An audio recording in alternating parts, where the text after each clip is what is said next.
Wait a minute. I need to like restart. I feel awkward.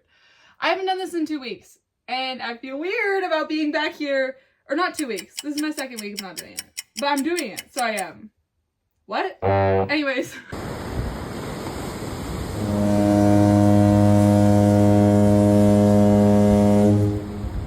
Hi! I'm back from my little break. I took a 1 week break because I had midterms. But I'm here now, and I'm here to tell you what I've been doing these past like 3 or 4 weeks, what I've been working on. If you can't tell what I'm sitting next to, there's a big project that I finished that I'm going to tell you about. And I'm also going to give you a little haul from my trip that I took. Because I also did that at the end of exams. It was a really busy week last week. But I have a big list. So first off, my history exam, my midterm, was part of the reason why I wasn't here. But it's actually a final, because it's a expedited course. And my final was the 5-Colored Parakeet by Emperor Huizong, I think is how you pronounce it. And it's like a historical work, so I did a recreation of it. I'll show you what it looks like. I did like my quail in a maple tree because I'm from Vermont. Kind of an ode to the original. It was kind of like a silly piece. I did it in acrylic with some pen. Not something super big. Took me like 30 minutes, maybe less.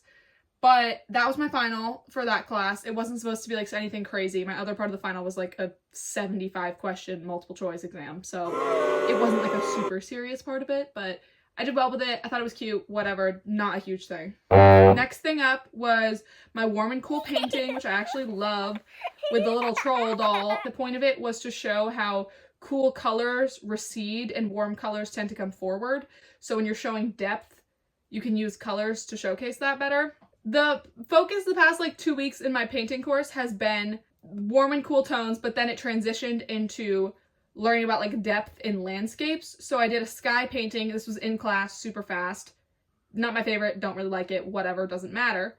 The next painting that I did was a tree study, which I actually really like. It came out kind of cool. It was just in my sketchbook. We were exploring shades of green, shadows on trees. Now, green in trees is not always just green and brown. A lot of the times there's other shades in there. Can you see Winston?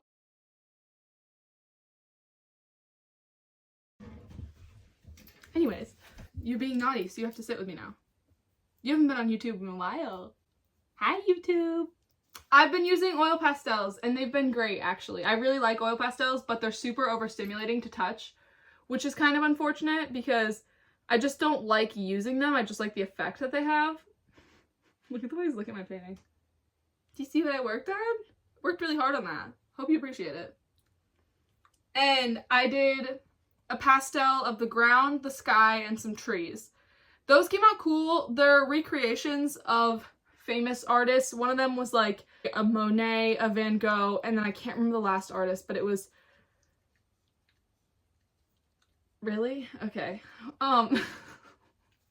It was a female artist, and that led into my final landscape, which is the one that I'm sitting next to and I had talked about last week. I think I had showed you like my progress on it because it was in the background. It like happened to be in the background of the video. And that was the Saint Anne de Beaupré Basilica. I'll insert the name. I'm probably not pronouncing it right. It is French, so like give me some grace with it. But it's a church that I visited a few years ago, actually. But it was just really cool. Being in an art history course, I was really fascinated by like getting to have an in-person connection to those kinds of things. I also visited Notre Dame this past week in Montreal. That was extremely, extremely cool. Had a real nerd moment in there, actually, like a complete nerd art moment. Almost cried. This painting is based on Saint Anne's Basilica outside Quebec. I think it's in like Saint Anne, like I'm pretty sure that's the name of the town too. But anyways, so I like it a lot. The sky colors are kind of rainbowy. It's supposed to be a sunrise piece, and then I kind of took an abstract route with the trees in like the, not foreground, but it's kind of like the midground. I used a big square brush for them. I really like the way they came out, actually. They're very, very cute. And then I also, moving out of landscape pieces, my other focus has been, if any of you have watched the news recently, you'd know that it's been a goddamn nightmare in America. So I did some little political comics inspired by Trump's Instagram posts on the White House Instagram about himself being like the king of America and the obvious problems with that. It's a reference to Orwell's Animal Farm, pretty obviously, but I don't know, I think it's kind of funny, so I'm including it. It was like a quick little, like literally 45-minute like drawing. So I posted it because it was more of a political statement than it was like an art piece. And speaking of political statements, my charity prints dropped. I mean, it was a really cool collection to make. I can't insert the video because I used Paris Paloma's Labor, that song, and I'm pretty sure that is copyrighted. By pretty sure, I mean like it's definitely copyrighted. So I can't show you that, but it's really cool, and I can mute it probably. I'll put other music over it.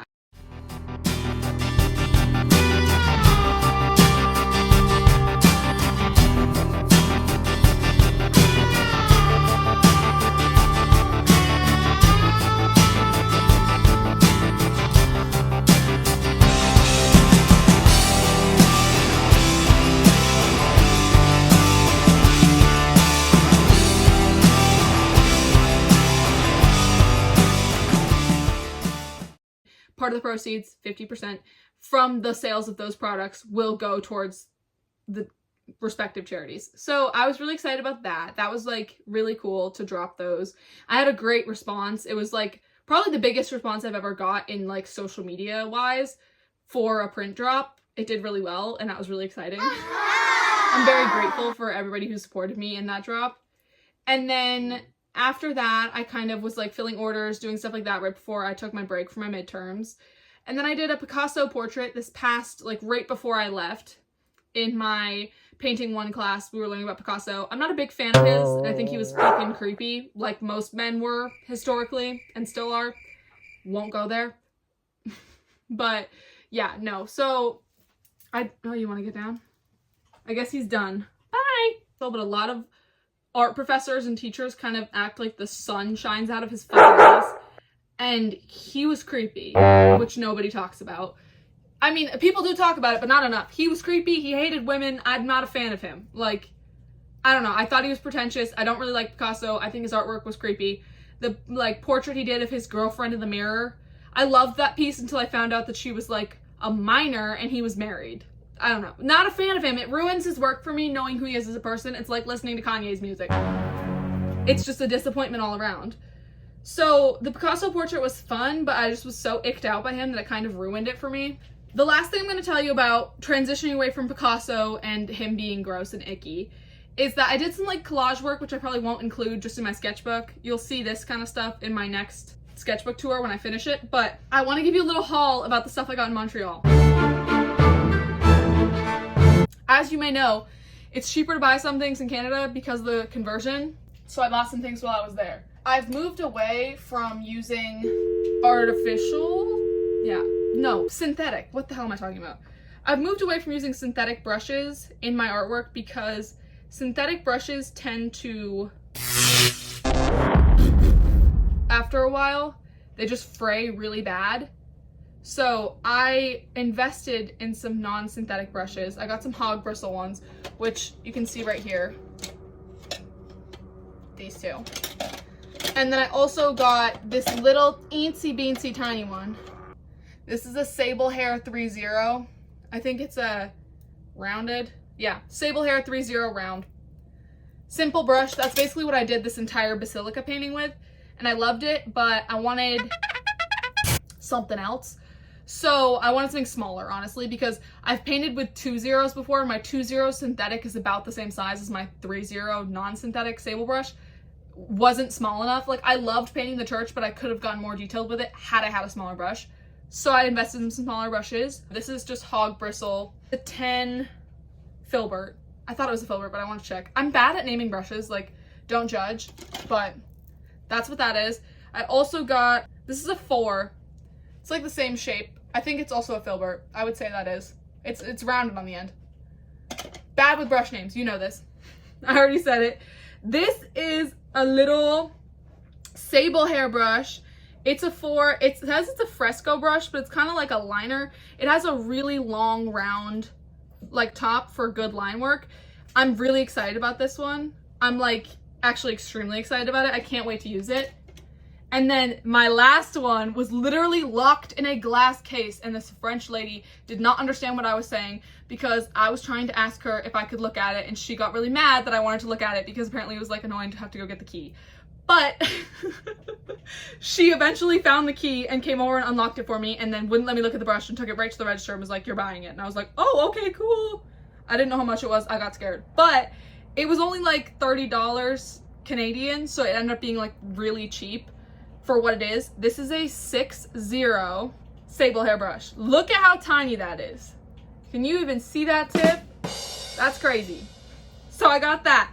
That was really cool. The other thing I got is a van. We're going from the world's tiniest paintbrush to a van, but I'm really excited about my van. It's 4 markets so that I can transport my stuff more easily. I'm gonna maybe put some vinyl logos on the side of it for my business. I'm really excited about it. But it's a little Ford Connect Transit. It's not a very big van, but it's a functional van. And it's gonna be a great little vibe for me. So we might go take a van tour in a second. I actually haven't been in it because I just got back from my trip. So I'm like just as excited to see as you may be. I've driven Mini Coopers for like the longest time since I got my license a few years ago. I don't know. I've never driven like a bigger car, so I'm a little nervous, but this is also like the Mini Cooper of vans, so I feel like I'll be fine. I got this really cute Miffy keychain to put on my keys. So, van time!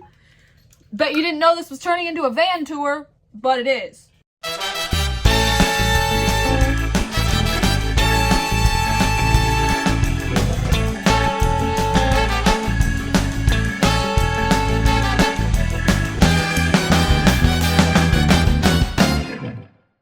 I'm currently sitting in my new van. This is really weird.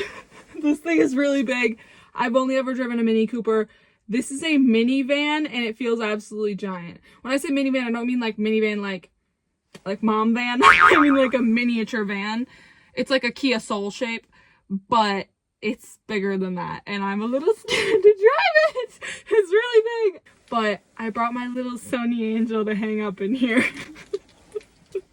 For good luck, I guess. It's the Valentine's Day collection. This is the other interior of the new whip. If you can't tell how giant this thing is, it's giant. It's very big. This is weird, but I'm really excited. So it's now tomorrow, and I just went to edit this video, and I realized that I never recorded an outro. Oops. This is the end of the video. Bye!